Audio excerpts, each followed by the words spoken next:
quand vous lisez ce texte, lisez dans l'application avec Luc. Mais on va quand même lire. Alors, lisons Matthieu.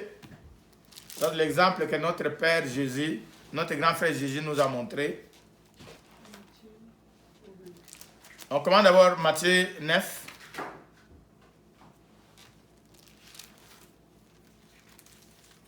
« 35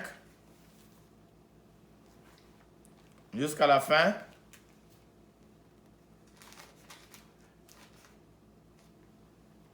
Je vais juste lire le verset 36. Mais vous écrivez 35 à la fin. Ça, c'est le texte que nous utilisons pour l'évangélisation. 36.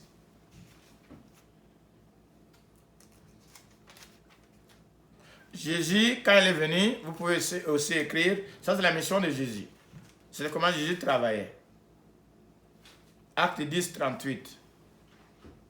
Parce que le Père était avec lui. Quand le Père est avec toi, on appelle ça l'onction. On appelle ça la présence de Dieu. On appelle ça la présence du Saint-Esprit. Mais Jésus a décrit parce que le Père était avec lui. Qu'il faisait ces biens-là. Les mêmes biens qu'il a fait ici. Là-bas, c'est la conclusion, mais ça, c'est la description de ce qu'il faisait. Il prêchait, il guérissait, il libérait les captifs. Mais c'était tellement nombreux. Ça, c'est le peuple de Dieu. C'était tellement nombreux. Ça, c'est Israël. Nous disons que c'est le peuple de Dieu. Verset 36 dit, but when he saw the multitude, he was moved with compassion. Compassion for them. Why? Because they were very oppressed. Oppressed. By who? By demons. By evil spirit. By the enemy. Le peuple de Dieu, quand Jésus est venu, c'est l'état dans lequel il a trouvé Israël.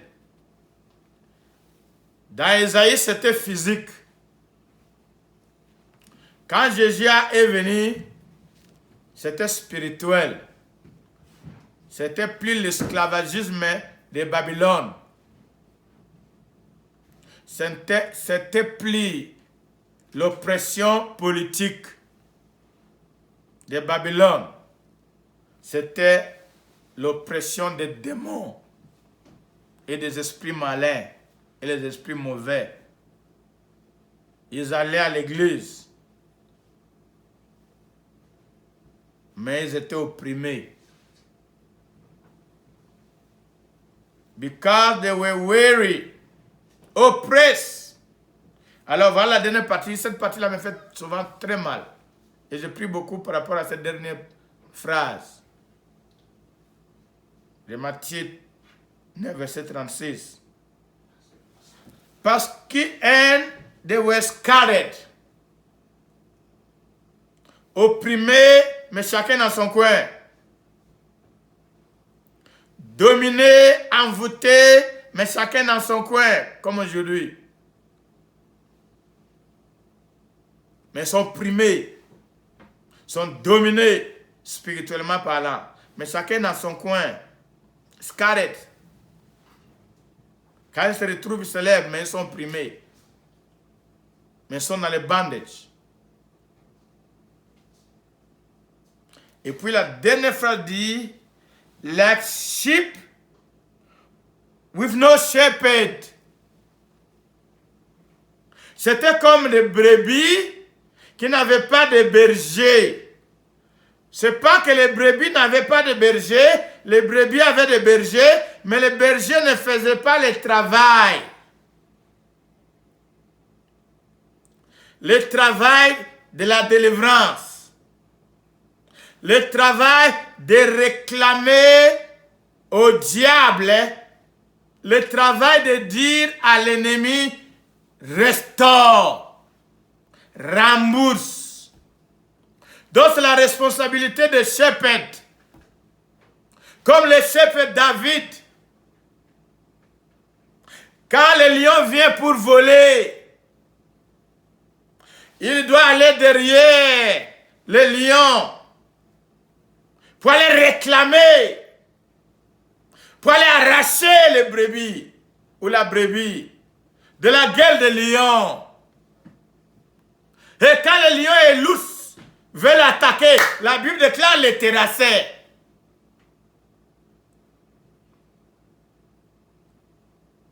Mais ça, c'est le rôle des leaders. C'est le plan spirituel comme c'est le plan physique. Dans une maison, quand tu es papa et maman, tu ne peux pas laisser les ennemis entrer dans ta maison, voler tes enfants, détruire tes enfants, tuer tes enfants.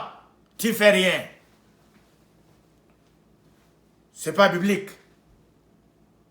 Jésus vient. Il trouve des Sadducéens. Il trouve des scribes. Il trouve des leaders juifs avec des longues robes. La première place dans le temple. Il regarde le peuple opprimé, envoûté, lié. Il dit, mais ce peuple, c'est comme s'ils n'ont pas de leader. L'un des rôles des leaders, c'est protéger. C'est ce que David disait. C'est pourquoi nous devons prier pour les leaders. Vous savez, même spirituellement parlant, mes bien-aimés, même dans notre tradition, les sorciers n'entrent pas dans une famille pour voler les enfants tant que le leader de cette famille-là n'a pas donné l'autorisation. C'est pourquoi même au ciel, un enfant de Dieu ne peut pas être vaincu tant que papa au ciel n'a pas ouvert la porte. Amen. Tant que Dieu n'avait pas ouvert la porte à Satan de toucher la santé de Job, Satan était venu, il n'a pas réussi. C'est pourquoi l'un des rôles des leaders, c'est la protection divine du peuple.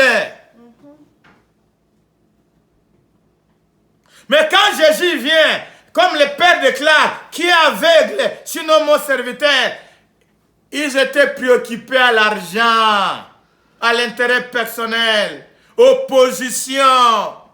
Mais le travail, ils ne le font pas. Le travail, mais bien aimé, le travail du leader, c'est protéger le peuple. Dans une nation, le rôle du chef,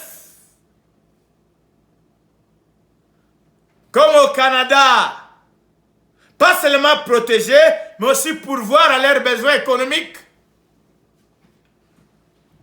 C'est pourquoi Dieu a promis le pain chaque jour à son peuple.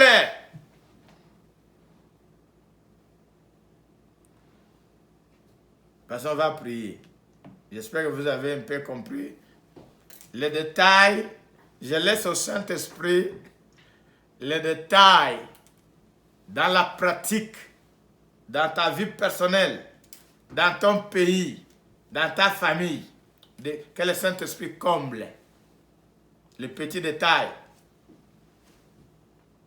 Moi, je vous donne le principe général. L'application, c'est dans la vie quotidienne. Qu'est-ce que tu entends? Qu'est-ce que tu vois? Qu'est-ce que tu fais? Dieu dit. Jésus. Vous pouvez écrire, nous n'allons pas lire. Luc 4, verset 17 à 18. Il avait déjà déclaré dans le verset, je crois, 19, que cette parole était déjà accomplie. Donc ce n'est plus une prophétie qu'on entend. C'est-à-dire que c'est une prophétie qu'on doit vivre. Amen. On doit l'expérimenter. Elle est déjà devenue chère au milieu de nous. Il a trouvé, il avait compassion. Le peuple envoûté, le peuple terrassé, le peuple pillé, dépouillé, malheureux. Mais les chefs, on ne dit pas n'importe quoi. Dieu a dit.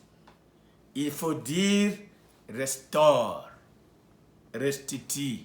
Donc tout ce que le diable a volé dans ta vie, ta paix, ta joie, ta carrière, ta santé, ton avenir, ta prospérité, tes enfants, quel que soit, comme la liste. Avec Dieu, on travaille avec, on doit aussi avoir un programme.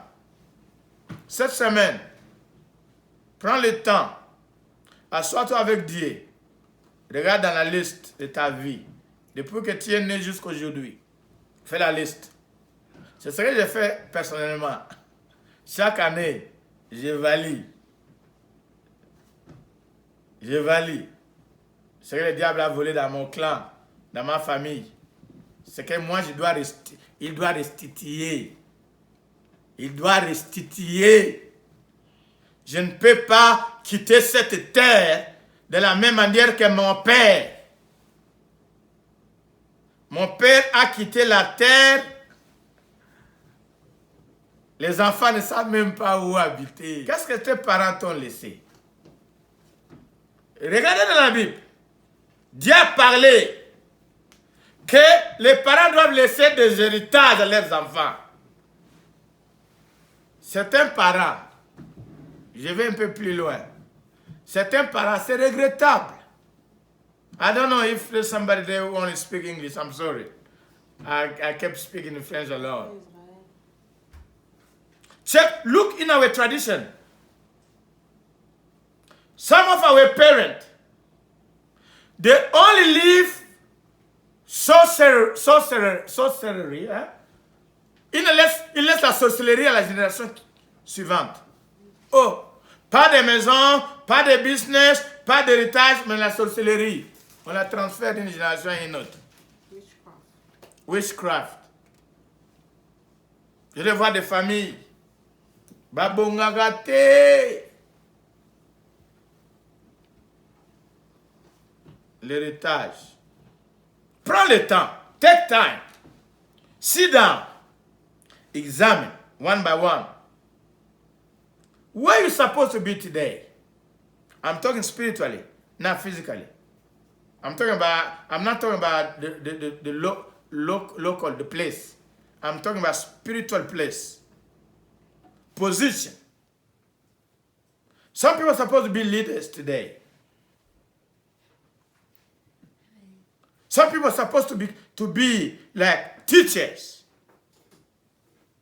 Some people are supposed to be like doctors. Some people are supposed to be like, but the devil has stolen so much. All we're going to do today, this week, just examine what the enemy has stolen in your life, in your family, and in your nation. 3. 4. Your life, your family, your church, your nation.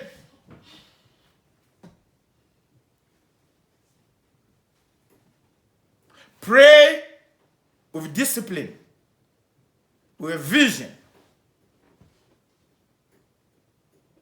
What needs to be restored in your life, in your family, in your church, and in your nation?